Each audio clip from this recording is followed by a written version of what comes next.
Всем доброй ночи, друзья мои.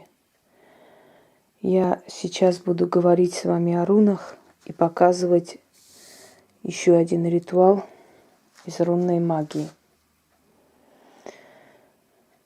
Для того, чтобы ритуал был более яркий, поскольку в темноте немножко трудно понять, я включу все-таки свет.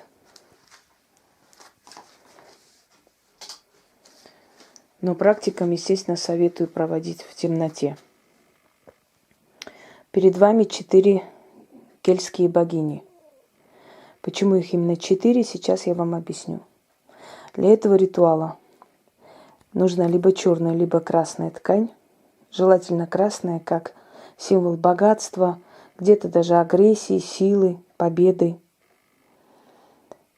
3 черные свечи и 1 красная свеча, как символ восхождения солнца, света в конце туннеля, как хотите. Итак, руны – это не просто знаки, это не просто древние буквы, поскольку некоторое время они использовались даже как письменность. Руны – это очень сильные символы, с которыми работать не так легко и непросто. В последнее время все тронулись на рунах, руны чертим, делаем ставы и прочее. Хочу сказать вам, что это очень непросто, это очень страшное дело. И оно может быть чревато для вас. Честно говоря, я просто предупреждаю, говорю, кто слышит. Тот слышит, кто не слышит, туда ему и дорога. С глупцами вести диалоги не собираюсь. Но говорю еще раз, что руны и рунная магия – это очень серьезная работа. И кому-то кажется, что руны – это самый простой вариант колдовать. Мне иногда задают, а вот руны, можно рунами там что-нибудь покажите. Я показать могу много чего, не только рунами. И рунная магия не каждому подходит. Несмотря на то, что у меня немалый опыт, как практика, но я не могу себя назвать рунологом. Для того, чтобы себя таким называть, это нужно очень сильно проникнуть в рунную магию. Тут нужен опыт именно рунной магии не менее 20 лет. А сопляки всякие, которые там полмесяца посмотрели, срабатывает. Вы знаете, иногда в некоторых форумах соревнуются во вранье, кому-то там какие-то духи пришли, кому-то руны начертилось, что-то там открылось. Люди не понимают, что вешают лапшу на уши, знаете, друг другу рассказывают всякие мистические истории.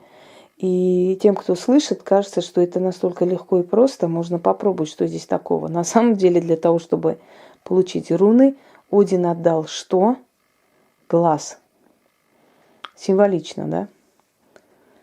Видимо, не зря у нас забирают часть нашего зрения для того, чтобы мы зрели в корень. А может быть, расплата за очень тайные, сокровенные знания. Все, что угодно может быть, но речь сейчас не об этом.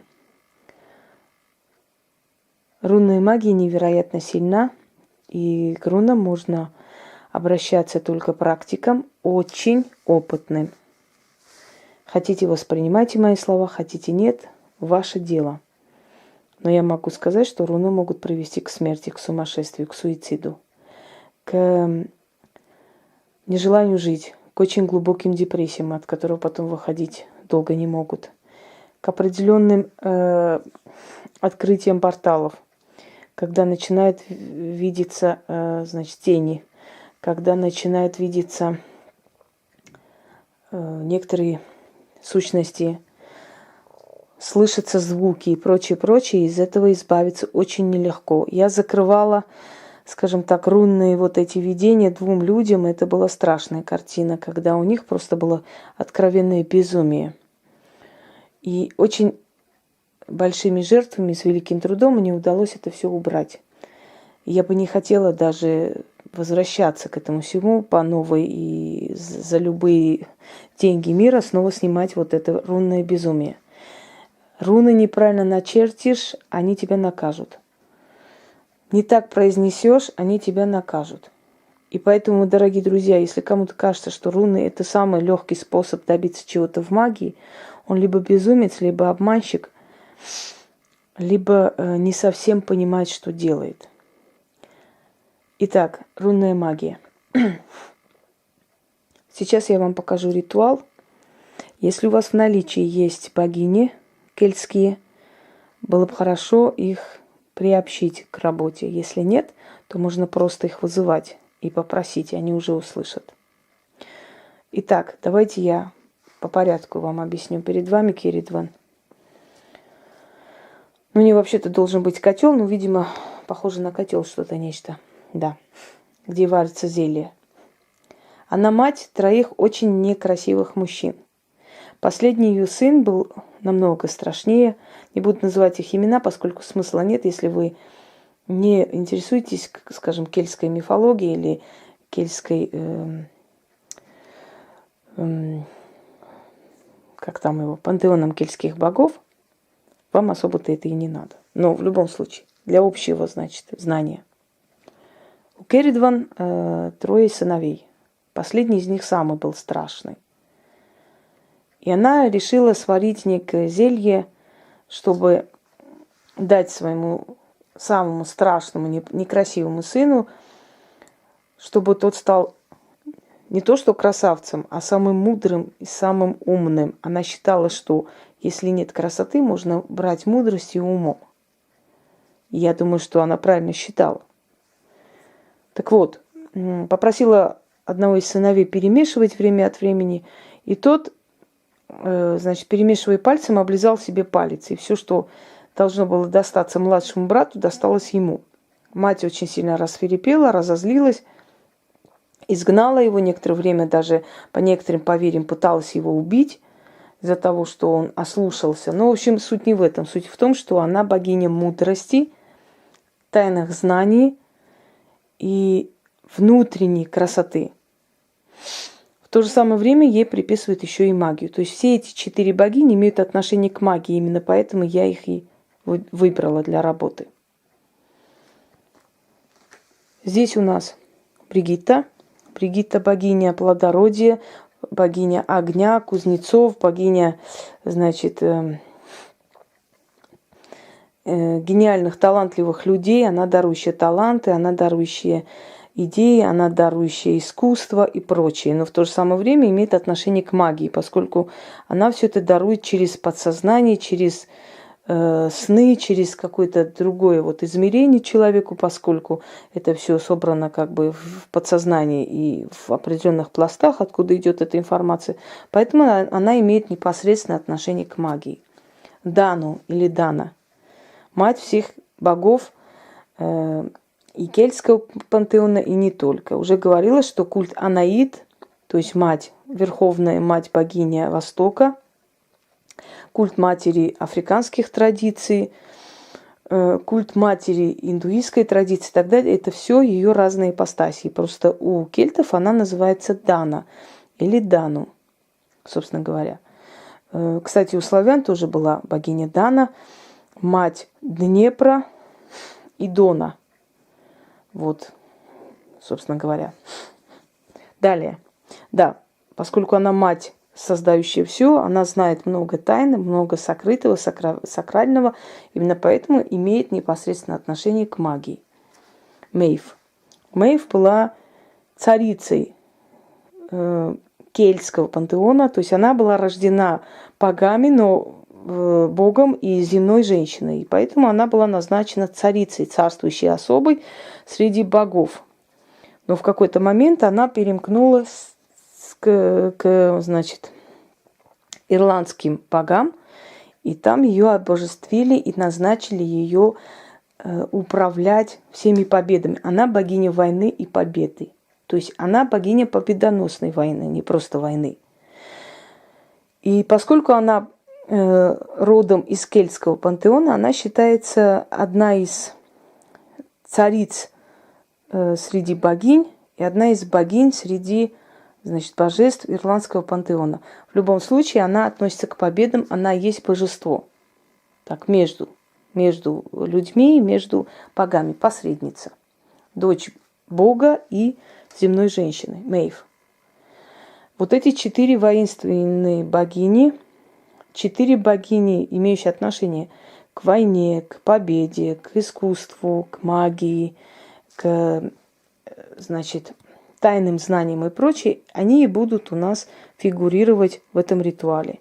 Что мы еще должны делать? Итак, я уже сказала, да, черные свечи 3 черные свечи и 1 красная. Маркер. Цвет любой, но желательно темный. Можно синий, черный не стоит. Каждая из этих богинь соответствует одной из рун. Каждая из них имеет свой символ. Своим символом руну. Например, Керидван, Эвас, рост. Рост творческий, рост, значит, имущества, рост знаний и прочее. Внутренний рост человека. Дану имеет непосредственное отношение к богатству, поскольку она мать-богиня, она дарующая, она приумножающая имущество человека, его детей и так далее. Она имеет отношение к богатству, внутреннему богатству или материальному, это не столь важно. Главное, что она, значит, богиня, имеющая отношение к богатству. Далее. Бригитта. Поскольку Бригитта, дарующая, значит, знаний в искусстве, дарующая взлет в искусстве человека, в том, что он создает, в том, что он, к чему он стремится и прочее, она богиня, которая, значит, взяла себе руну Дагас, прорыв, прорваться вперед, подняться с помощью своих знаний, искусства и умения. Вот так лучше, да, видно, а то я слишком близко. Следующее. Мэйв. Мэйв, она богиня победоносной войны. И поэтому ее руна Урус. Победа. Итак. Кстати говоря, есть версия, что Рус или Уруз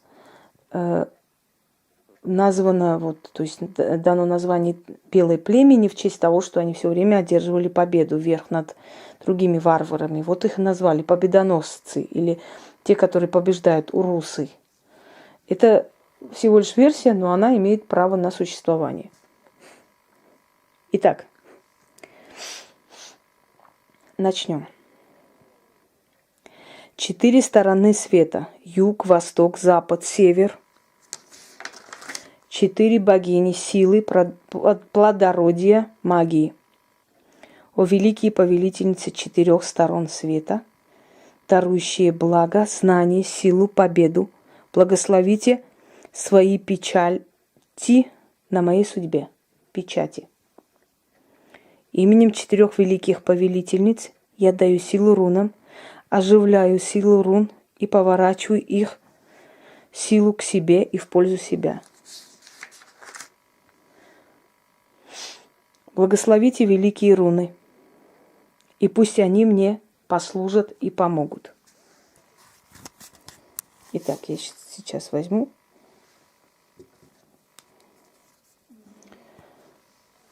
Чертим таким образом, сверху вниз.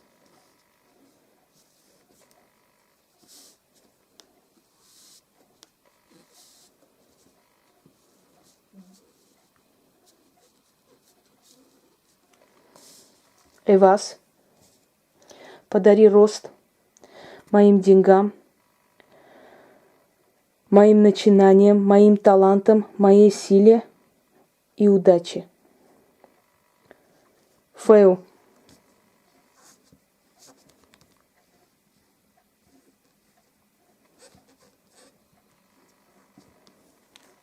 подари мне богатство, даруй мне имущество. Дагас. Когда вы чертите руны, иногда говорите, произносите, как словно поете.